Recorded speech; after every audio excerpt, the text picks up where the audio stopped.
আমরা উচ্ছিষ্ট কোনো দেবতার পুজো করছি, যেরকম উচ্ছিষ্ট গণপতি বা উচ্ছিষ্ট চণ্ডালিনী, তখন এই এঁঠো খাটো নিজের এঁঠো করা খাবার দাওয়া বা নোংরা ভাবে থাকা, এইটা হঠাৎ করে কোথা থেকে আসছে? মানে এটা তো একদম অপোজিট হয়ে যাচ্ছে।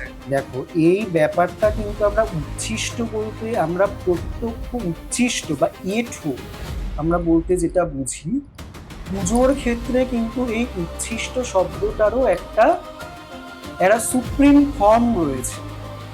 এক্ষেত্রে উচ্ছিষ্ট বলতে হচ্ছে ব্রহ্মের উচ্ছিষ্ট। যে ফুলে পুজো হয়ে গেছে, আমরা পুজোর শেষে আমরা নির্মাল্যবাসিনীর পূজা করি, অর্থাৎ যে ফুলে পুজো হয়ে গেছে সেই ফুলটা দিয়েই পুনরায় পূজা করা, নির্মাল্যবাসিনীর পূজা।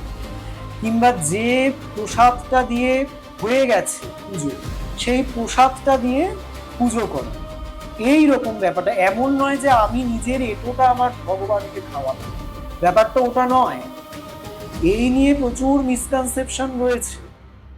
আমরা বিভিন্ন কাহিনীতে আমরা দেখেছি, বা আমরা এখন সোশ্যাল মিডিয়ার দৌলতে আমরা জানি যে বিভিন্ন উচ্ছিষ্ট দেবতার পুজোর ক্ষেত্রে লোকে বোঝে হয়তো নিজের এঁটো জিনিস হয়তো ভগবানকে দেবে।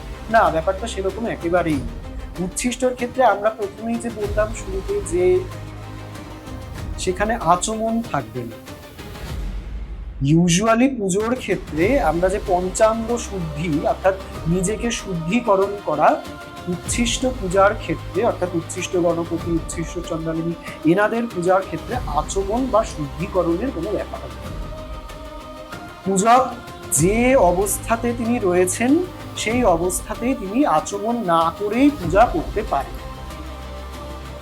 যে অবস্থায় রয়েছে মানে কি অবস্থায়?